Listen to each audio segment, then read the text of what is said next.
back, everyone. And now we are going to have an amazing guest. Adi Simon is a facilitator, community engagement specialist, climate policy convener, grief guide coach, speaker, and spiritual care practitioner. In their practice, Adi helps people, organizations, and communities thrive best in changing, raising climate conscious and identity honoring ways. Adi has been supporting us in the Samaria community this past year. It has been an amazing journey working with Adi, and here it is. Welcome, Adi Semen.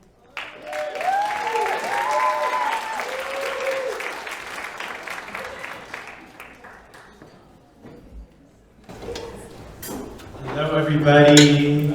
End of the day. How's everybody feeling? Okay, good. That's good, because we're going to sort of bring it down just a little and talk about something that's kind of heavy, but then we're going to make it hopefully light again. And we're going to talk a little bit about how it's felt today and how it feels to do this kind of work. So I'm Murray Simon. My practice really is at the intersection of climate planning, community engagement, and grief and loss. And so a lot of the work that I do is to help local government, nonprofits, as well as individuals and communities really weave loss-honoring practices into the way that we show up and do this work, and even attend climate summits. So I want to just start by recognizing it's kind of, we're coming towards the end of the day. You've heard a lot. We've had a lot of really inspiring presentations and some amazing moments and big project opportunities and X, Y, and Z. And recognizing that underneath all of these opportunities, achievements, etc., is there's some loss here.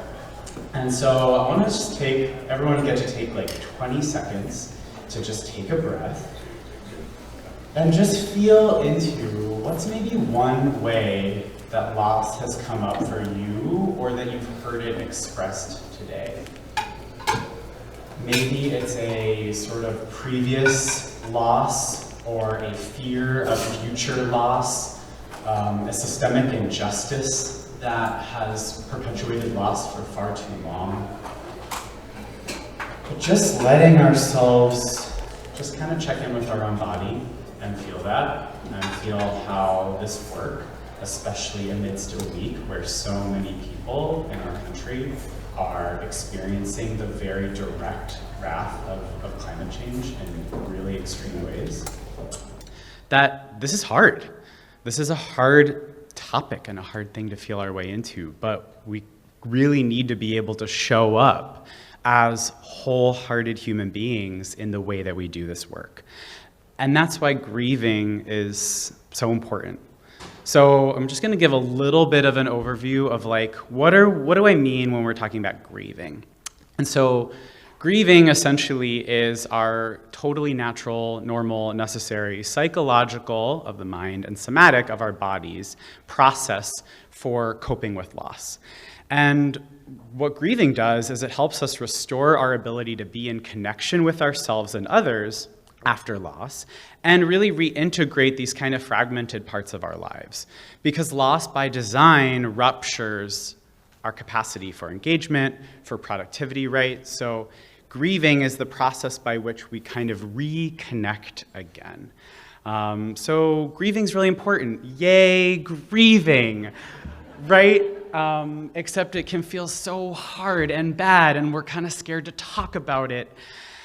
And yet, if we think about this work, next slide, climate adaptation, climate action, this work is by design a response to loss, right? We're here aiming to implement physical and social infrastructure that helps us acknowledge, adapt, and thrive amidst climate change. And grieving is actually the exact same mechanism on kind of a more personal level, right? It's this process to help us acknowledge, adapt, and thrive amidst loss. And so our work as organizers, climate practitioners, government workers, et cetera, is really actually recognizing that we're already kind of working on a grieving-esque process. And so we need to sort of be more mindful and really support each other in showing up with that. So that way communities can actually grieve the loss they've experienced. Leaders can actually be moved and motivated by the loss that's going on, and for teams to support each other through very loss-filled work. But this is really hard to talk about, and often gets really avoided. So usually in my sessions that I lead with local government and practitioners and nonprofits, we kind of brainstorm a lot of this together, but I have 15 minutes up here separating us from getting to have snacks and happy hour and whatnot. So I'm gonna sort of just share some of the snippets here. And so this is just an assemblage of things that I've heard time and time again from when I've done talks like this and done workshops with communities and workplaces of there's a lot of reasons why grief and loss gets avoided, particularly in workplace settings, right? It can feel like too much. We don't want to be over the top. We don't want to be, perceived as someone who's weak or unfit for our job. There's a lot of taboos around this. We are often not being provided with adequate resources for dealing with grief. There can be very harmful consequences under systems of capitalism for not being productive, for taking time, for taking space.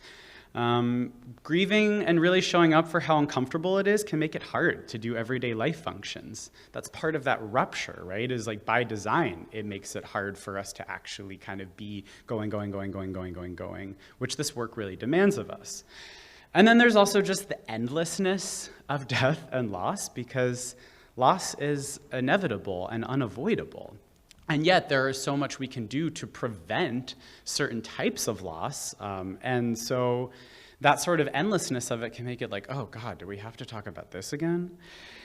And of course, I just want to really highlight the sort of systems of dominance that can make us feel weak or unfit if we're grieving or admitting to loss, which I'm just so grateful to get to be in a space with so many of you to really just kind of crack into together. And I feel like we've heard so many stories today from different folks who are sort of uplifting and pulling away the onion layers that sort of separate us from feeling like we can really speak to this.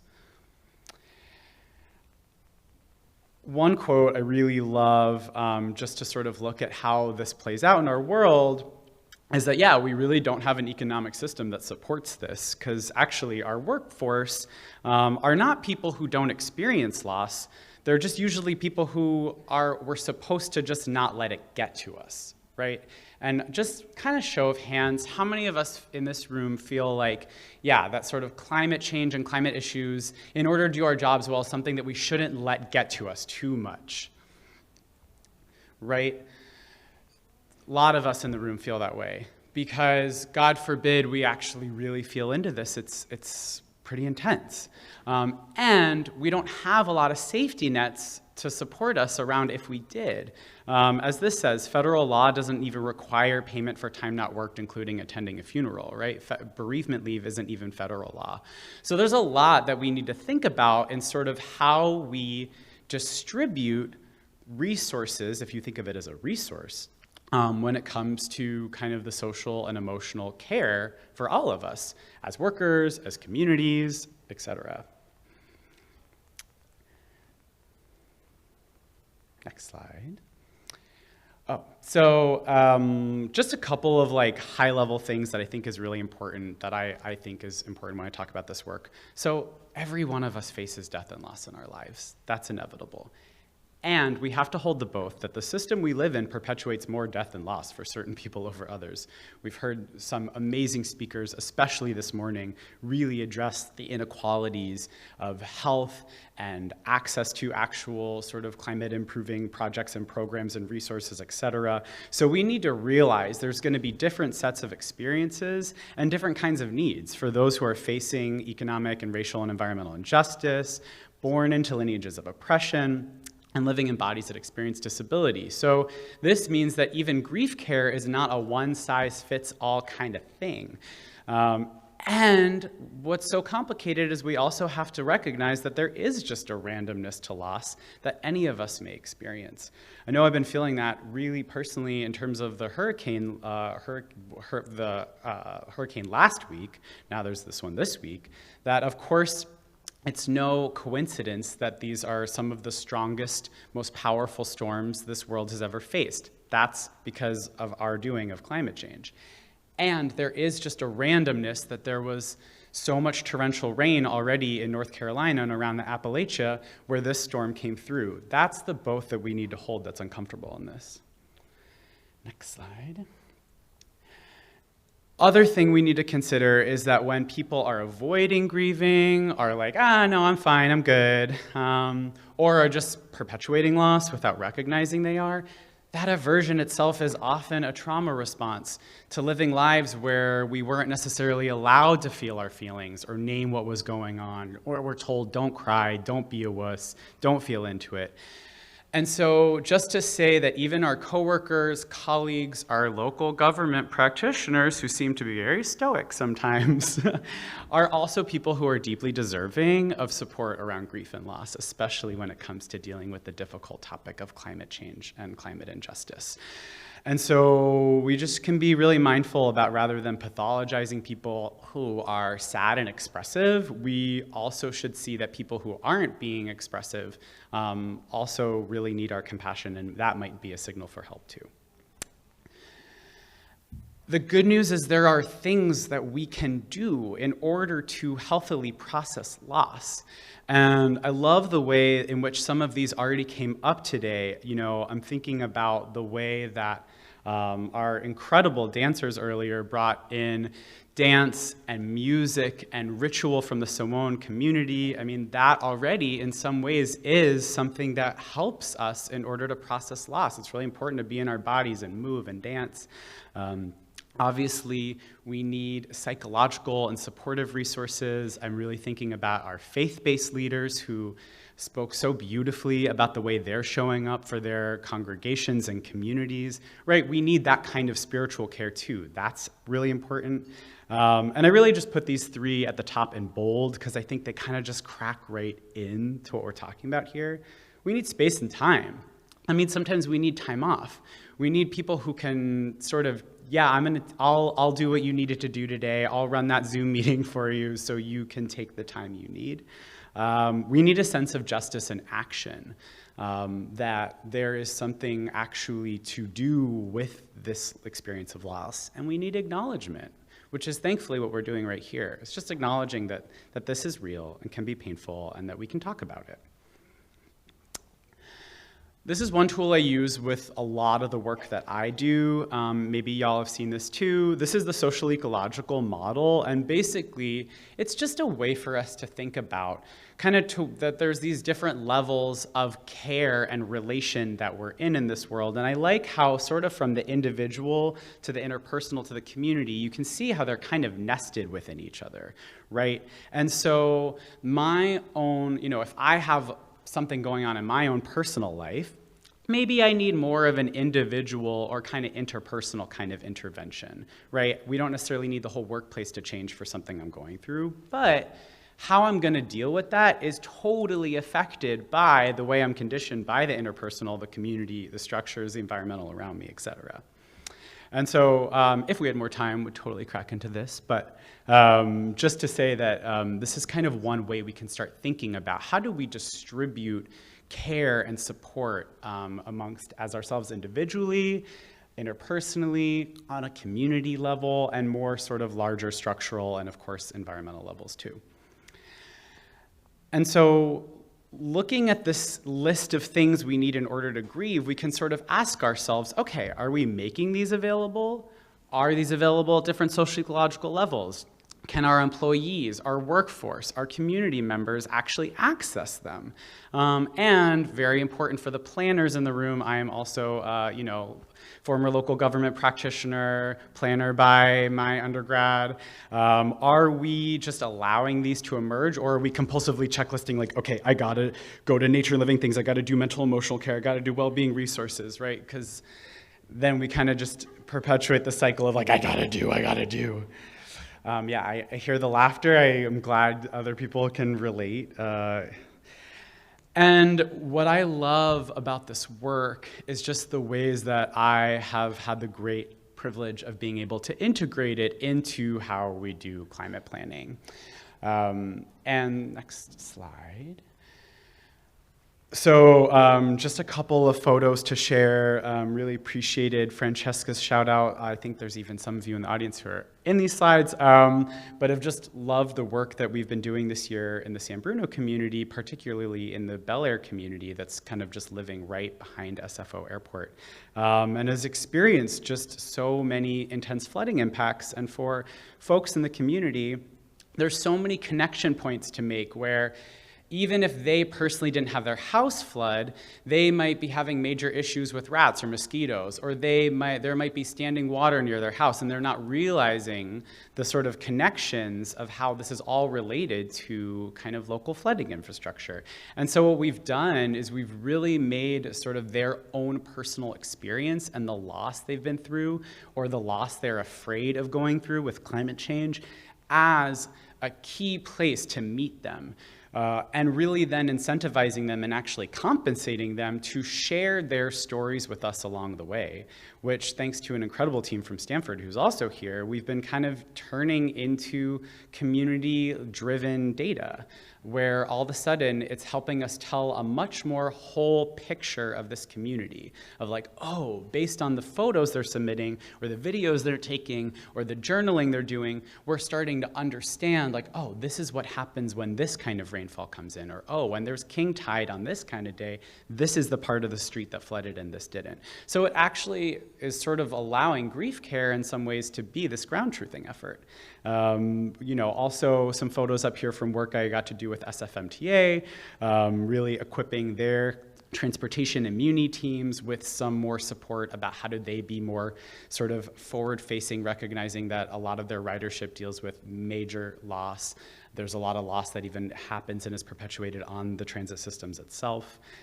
So just, and I'll just speak sort of personally, it's just after a lot of years of working in local government, I am really burning out on how it felt impossible to just sort of acknowledge the loss that was all around us. I'm just so grateful for the organizations and agencies that have said, yeah, you know what? It's actually really important that our staff, it's really important that the way we do community organizing and engagement is done from a psychologically supportive place, because that's how we're gonna actually stick through it. That's how we're gonna support each other and keep doing this extremely necessary and difficult work, is if we actually feel cared for, if we actually feel psychologically and emotionally supported. So throwing up here just some resources that I think are really helpful. There's online resources. Grief at Work is my own sort of practice that I and a couple others lead. The Climate Mental Health Network, as well as the Climate Psychiatry Alliance, are both really great resources. I think this, thankfully, is becoming more in the conversation. But yeah, and I can totally, if you come find me, I can send you more of these things. And just want to say thank you so much for just engaging in this. I'll just give a quick shout out that there's some other online Grief at Work, and also our Grief School program is coming up next week. If you want to be in a really sweet kind of 6-week-long journey with us around how we sort of integrate this at those different social ecological levels. And just huge, huge thanks to Rise South City and Thrive and CRC and everyone who has made this day possible. Convenings like this and conversations like the ones that have been had today, I think, are so important for just visibilizing all of the work that happens on the community level, on the local and regional level, and just feel very grateful to have been here with you. So thank you so much.